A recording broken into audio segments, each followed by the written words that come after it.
Hello friends, पिछली video में हमने बात की थी उत्तर वैदिक काल और 16 महाजनपदों के बारे में। इस वीडियो में हम बात करेंगे मगध साम्राज्य के हर्यक वंश के बारे में। 16 महाजनपदों में सबसे शक्तिशाली था मगध साम्राज्य। मगध साम्राज्य का प्रथम वास्तविक राजवंश हर्यक वंश था। मगध की गद्दी पर बैठने वाला हर्यक वंश का पहला शासक बिंबिसार था, इसलिए इसी को हर्यक वंश का संस्थापक भी माना जाता है। बिंबिसार का शासनकाल 554 ईसा पूर्व से लेकर 492 ईसा पूर्व तक था।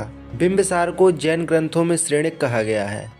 बिंबिसार ने अपने साम्राज्य विस्तार के लिए 3 हथकंडों को अपनाया। पहला था मैत्रीपूर्ण संबंध, दूसरा था वैवाहिक, तीसरा था युद्ध। बिंबिसार ने कौशल के राजा प्रसेनजीत की बहन महाकौशला देवी के साथ विवाह किया। महाकौशला देवी अपने साथ काशी को दहेज में लेकर आई और उस समय काशी से 1 लाख रुपए राजस्व प्राप्त होता था। बिंबिसार के बाद मगध की गद्दी पर अजातशत्रु बैठा, जो कि बिंबिसार का पुत्र था। अजातशत्रु योग्य एवं महत्वाकांक्षी शासक था। बौद्ध ग्रंथ में अजातशत्रु को पितृहंता माना गया है। कारावास में अजातशत्रु के द्वारा दी गई भीषण यातनाओं से उनके पिता की हत्या हुई। जैन ग्रंथ में अजातशत्रु को पितृहंता न मानकर एक धर्मचारी शासक माना गया है। कारावास में बंद बिंबिसार ने आत्महत्या कर ली थी, ऐसा जैन ग्रंथों में बताया गया है। अजातशत्रु के 3 उपनाम थे। जैन ग्रंथों में कुणिक कहा गया है, बौद्ध ग्रंथ में देवनाम प्रिय कहा गया है, जबकि तीसरा था अशोक चंद। अजातशत्रु अपने पिता बिंबिसार की तरह ही धार्मिक सहिष्णु शासक था। इनका झुकाव लेकिन बौद्ध धर्म की ओर था।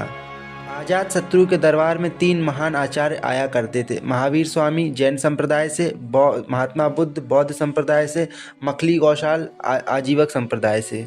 अजातशत्रु ने अपने पिता की हत्या का बोध महात्मा बुद्ध के सामने स्वीकार किया था। जब महात्मा बुद्ध का महापरिनिर्वाण हुआ तब उसी वर्ष राजगृह में प्रथम बौद्ध संगीति सप्तपर्णी गुफा में हुई। अजातशत्रु के बाद मगध की गद्दी पर उदयन बैठा। लोगों का ऐसा मानना है कि अजातशत्रु को पिता की मृत्यु का प्रायश्चित करना पड़ा, क्योंकि उदयन ने अजातशत्रु की हत्या कर दी। इसलिए इस वंश को पितृहंता वंश भी कहा जाता है।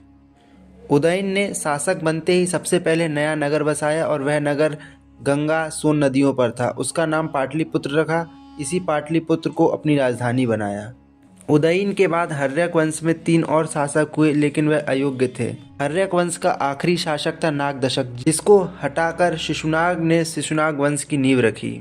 शिशुनाग वंश, इस वंश का शासक शिशुनाग था। शिशुनाग का शासनकाल 412 से लेकर 394 ईसा पूर्व तक रहा। शिशुनाग ने शासक बनते ही राजधानी परिवर्तित कर वैशाली स्थानांतरित की। शिशुनाग के शासनकाल में काशी, कौशल, अंग, वैशाली, अवंती, वत्स मगध साम्राज्य में शामिल हो चुके थे। शिशुनाग के बाद मगध की गद्दी पर बैठता है उसका पुत्र कालाशोक। कालाशोक के शासनकाल में ही दूसरी बौद्ध संगीति होती है। कालाशोक बौद्ध संगीति का स्वयं संरक्षक होता है। कालाशोक को पुराणों में काकवर्ण कहा गया है। अशोक पुनः राजधानी को परिवर्तित करके पाटलिपुत्र ले गया। कालाशोक की मृत्यु के पश्चात इनके 10 पुत्रों ने संयुक्त रूप से लगभग 22 वर्षों तक शासन किया। शिशुनाग वंश का अंतिम शासक था महानंदिनी या नंदीवर्धन। नंदीवर्धन की हत्या महापद्म नंद ने की और उसने मगध पर नंद वंश की नींव रखी। नंद वंश मगध साम्राज्य का पहला गैर क्षत्रिय राजवंश था जो मगध पर स्थापित हुआ। नंद वंश का पहला शासक था महापद्म नंद। इसके अन्य नाम है उग्रसेन, यानी भयानक सेना का स्वामी। इसको द्वितीय परशुराम भी कहा गया है। इसे सर्व क्षत्रांतक यानी सभी क्षत्रियों का विनाश करने वाला कहा गया। इसको इकराट भी कहा गया, यानी सभी दिशाओं में विजयी।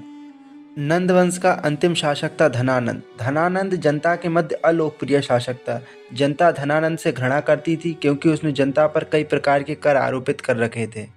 अगले वीडियो में हम जानेंगे मकदूनियाई आक्रमण या सिकंदर या अलेक्जेंडर के आक्रमण के बारे में। तब तक के लिए आप बने रहिए हमारे साथ। चैनल को सब्सक्राइब कीजिए, वीडियो को लाइक कीजिए। जय हिंद, जय भारत, धन्यवाद।